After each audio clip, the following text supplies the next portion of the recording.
O Pai Nosso. São apenas poucas as pessoas que procuram conscientizar-se do que querem, na realidade, quando proferem a oração Pai Nosso. Menos ainda as que sabem realmente qual o sentido das frases que aí estão recitando. Recitar, de certo, é a única expressão adequada para o procedimento que o ser humano, nesse caso, chama de orar. Quem se examinar rigorosamente a tal respeito terá de concordar, ou então testemunhará, que passa toda a sua vida de idêntica maneira, superficialmente, não sendo, nem jamais tendo sido capaz de um pensamento profundo. Existem nesta terra muitos desses que, sem dúvida, se levam a sério, mas pelos outros, mesmo com a melhor boa vontade, não podem ser levados a sério. Exatamente o começo desta oração, desde sempre, é intuído erroneamente, conquanto de modos diversos. As pessoas que procuram proferir com seriedade esta oração, isto é, que nela se empenham com uma certa boa vontade, sentirão, logo após ou durante as primeiras palavras, um certo sentimento de segurança surgir em si, de tranquilização anímica. E tal sentimento nelas permanece predominantemente até alguns segundos depois de orar. Isso explica duas coisas. Primeiro, que quem reza só pode manter sua seriedade durante as primeiras palavras através do que se desencadeia tal sentimento. E segundo, que justamente o desencadeamento desse sentimento prova quão longe se acha de entender o que com isso profere. Mostra com isso nitidamente sua incapacidade de manter a profundidade do pensar ou também sua superficialidade, porque, do contrário, com as palavras que se seguem, imediatamente devia surgir outro sentimento correspondente ao conteúdo alterado das palavras, tão logo elas se tornem nele realmente vivas. Portanto, permanece nele apenas o que as primeiras palavras despertam. Entendesse ele, porém, o sentido correto e o significado verdadeiro das palavras, estas teriam de lhe despertar intuições muito diferentes do que um agradável sentimento de segurança. Pessoas mais presunçosas veem, por sua vez, na palavra Pai, a confirmação de descenderem diretamente de Deus, e assim, num desenvolvimento acertado, tornarem-se, por fim, até mesmo divinas, já trazendo, porém, categoricamente, algo divino dentro de si. E ainda existem muitos outros erros entre os seres humanos quanto a esta frase. A maioria, contudo, considera-a simplesmente como a invocação na oração, o apelo. Aí necessitam pensar de modo mínimo. E, correspondentemente, é recitada sem reflexão, quando exatamente na invocação a Deus devia residir todo o fervor de que uma alma humana, aliás, possa ser capaz. Mas tudo isso, esta primeira frase não deve dizer nem ser. O Filho de Deus, contudo, inseriu na escolha das palavras simultaneamente a explicação ou a indicação da maneira pela qual a alma humana deve encaminhar-se para a oração, de que modo pode e deve apresentar-se perante seu Deus se sua oração deva ser atendida.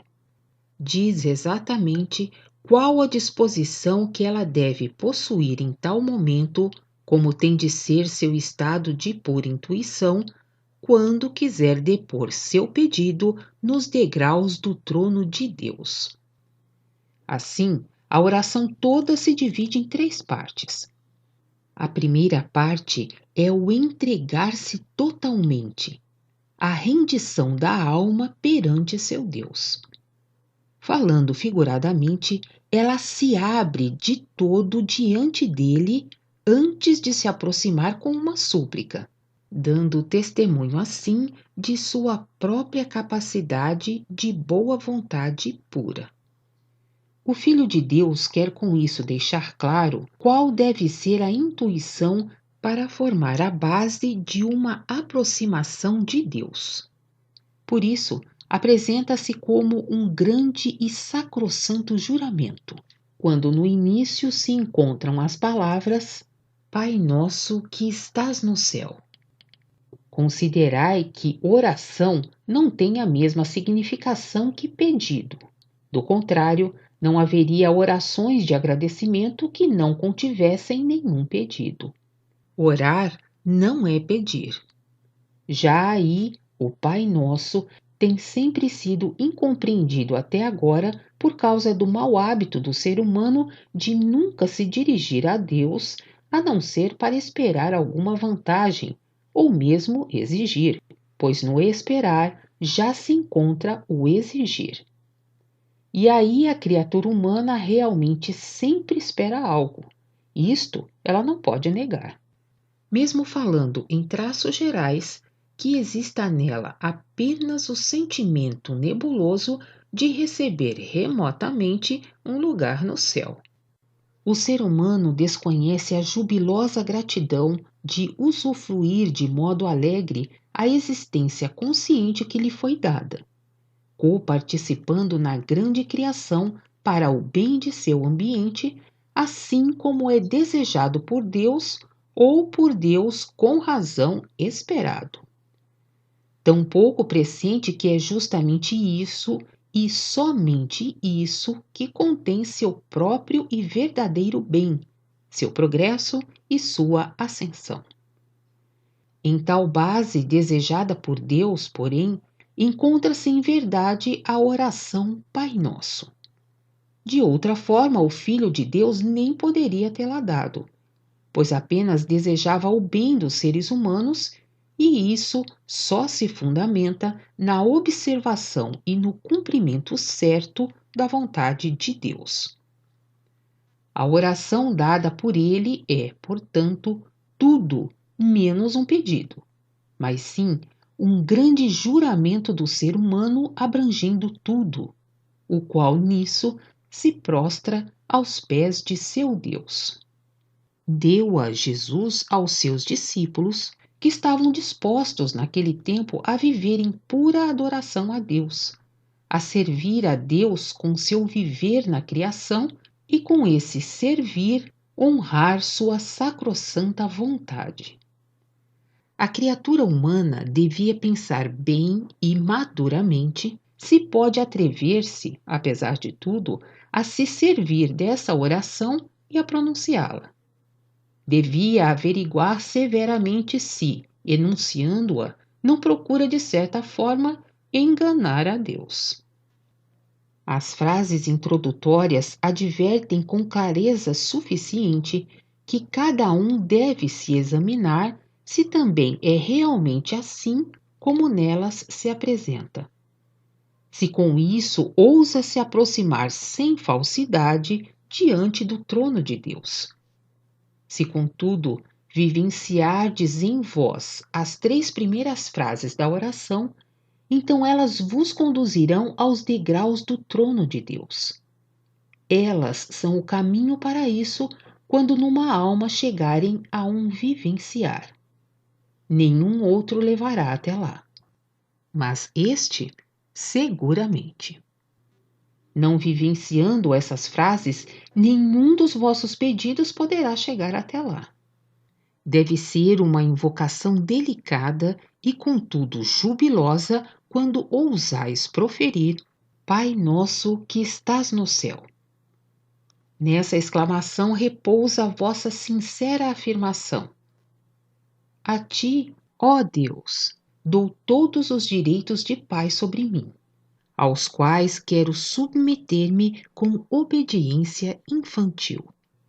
E reconheço com isso também tua onisciência, Deus, em tudo o que tua determinação trouxer. E peço que disponhas de mim como um pai tem de dispor dos seus filhos. Aqui estou, Senhor, para te ouvir e te obedecer infantilmente. A segunda frase: santificado seja o teu nome. Esta é a afirmação da alma em adoração, de quão sincera é em tudo quanto ousa dizer a Deus, que acompanha com plena intuição cada palavra e pensamento, não abusando com superficialidade do nome de Deus, pois o nome de Deus lhe é sobremaneira sagrado. Considerai bem todos vós que orais, o que com isso prometeis. Se quiserdes ser inteiramente sinceros convosco, tendes de reconhecer que vós, seres humanos, até agora, justamente com isso, tendes mentido diante do semblante de Deus, porque nunca fostes tão sinceros na oração conforme o Filho de Deus, pressupondo, estipulou nessas palavras como condição.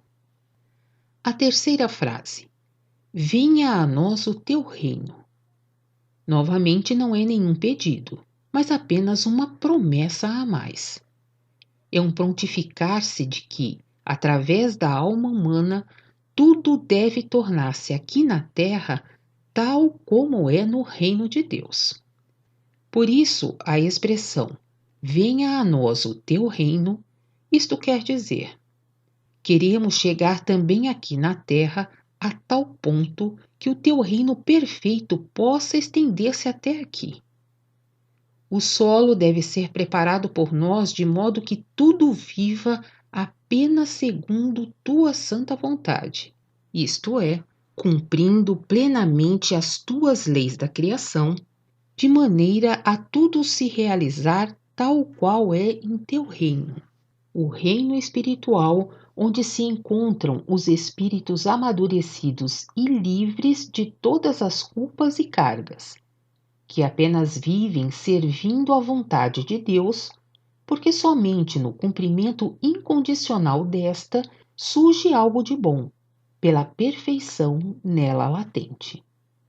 É, portanto, a afirmação de querer tornar-se assim, para que também a terra, mediante a alma humana, venha a ser um reino do cumprimento da vontade de Deus. Tal afirmativa fica ainda reforçada pela frase seguinte: seja feita a tua vontade, assim na terra como no céu. Essa não é apenas uma declaração de se prontificar a enquadrar-se inteiramente à vontade divina, mas encontra-se também nela a promessa de interessar-se por essa vontade, de esforçar-se com toda a diligência para reconhecer essa vontade. Tal esforço tem de preceder, sim, a uma adaptação a essa vontade, pois enquanto a criatura humana não a conhecer direito, não estará apta a orientar sua intuição, seu pensar, falar e agir de acordo com ela. Que tremenda e culposa leviandade não é, pois, a de cada ser humano que nunca cessa de fazer essas afirmativas ao seu Deus, sempre e sempre de novo, quando na realidade nem se interessa de como seja a vontade de Deus, que se acha firmemente ancorada na criação. O ser humano mente, sim, em cada palavra da oração quando ousa proferi-la. Com isso, encontra-se como um hipócrita diante de Deus. Junta sempre novas culpas por cima das antigas, sentindo-se por fim digno de lástima, quando ele, em matéria fina, tiver de sucumbir no além sob esse fardo. Somente quando essas frases tiverem sido cumpridas realmente por uma alma como condição preliminar é que ela poderá continuar a dizer: o pão nosso de cada dia nos dá hoje.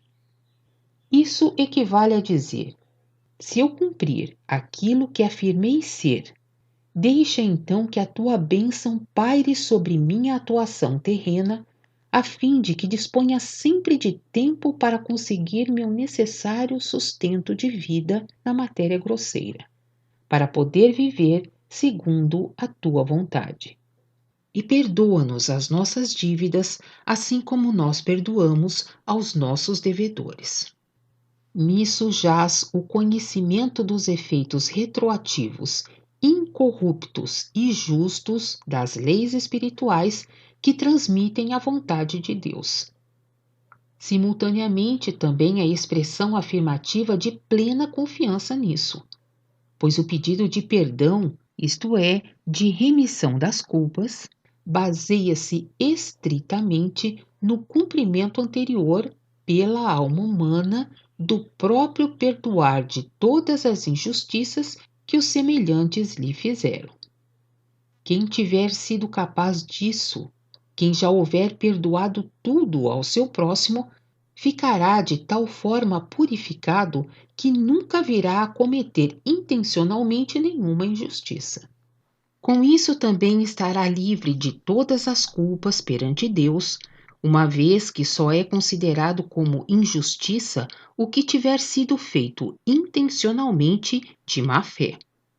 Só assim é que vem a ser uma injustiça. Há nisso uma grande diferença com relação a todas as leis humanas e conceitos terrenos atualmente existentes. Assim, pois, nessa frase, também como base, encontra-se novamente uma promessa perante seu Deus de cada alma humana que almeja a luz. Declaração de sua verdadeira vontade, para cuja realização, aprofundando-se e ficando esclarecida sobre si mesma, espera receber força na oração, que numa sintonização certa também receberá segundo a lei da reciprocidade. E não nos deixeis cair em tentação. É um conceito errado da criatura humana querer ler nessas palavras que seria tentado por Deus. Deus não tenta ninguém. Trata-se nesse caso apenas de uma tradição incerta que escolheu inabilmente o termo tentação.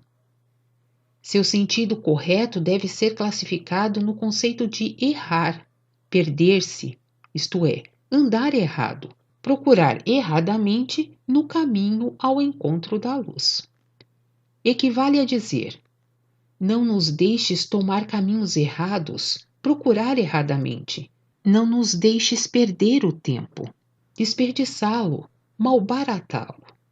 Mas retém-nos à força se necessário for, inclusive se tal necessidade nos tenha de atingir, como sofrimento e dor. Esse sentido o ser humano também tem de entender por intermédio da seguinte sentença, e de acordo com o teor diretamente ligado a ela. Mas livra-nos do mal. Esse mas mostra bem nitidamente a unidade da frase. O sentido equivale a: faze-nos reconhecer o mal, seja qual for o preço que isso venha nos custar, mesmo com o preço da dor. Capacita-nos para tanto por intermédio de teus efeitos recíprocos em cada uma de nossas faltas. No reconhecer encontra-se também a remissão para aqueles que tenham boa vontade para isso. Com isso termina a segunda parte, o colóquio com Deus. A terceira parte constitui o remate. Pois que a ti pertencem o reino, a força e a magnificência por toda a eternidade. Amém. É uma confissão jubilosa do sentimento de ser acolhido na onipotência de Deus através do cumprimento de tudo aquilo que a alma, na oração, lhe deposita aos pés como juramento. Esta oração dada pelo Filho de Deus possui, por conseguinte, duas partes: a introdução, ao aproximar-se, e o colóquio. Por último, adveio por Lutero a confissão jubilosa do conhecimento do auxílio para tudo aquilo que o colóquio encerra, do recebimento da força para o cumprimento daquilo que a alma prometeu ao seu Deus. e o cumprimento terá de levar a alma ao reino de Deus, ao país da alegria eterna e da luz. Assim, pois, o Pai Nosso, quando realmente vivenciado, torna-se o apoio e o bastão para a escalada ao reino espiritual. O ser humano não deve esquecer-se de que, numa oração, ele tem de buscar, na realidade, somente a força para poder ele próprio realizar o que pede. Assim deve orar. E assim também é constituída a oração que o Filho de Deus deu aos discípulos.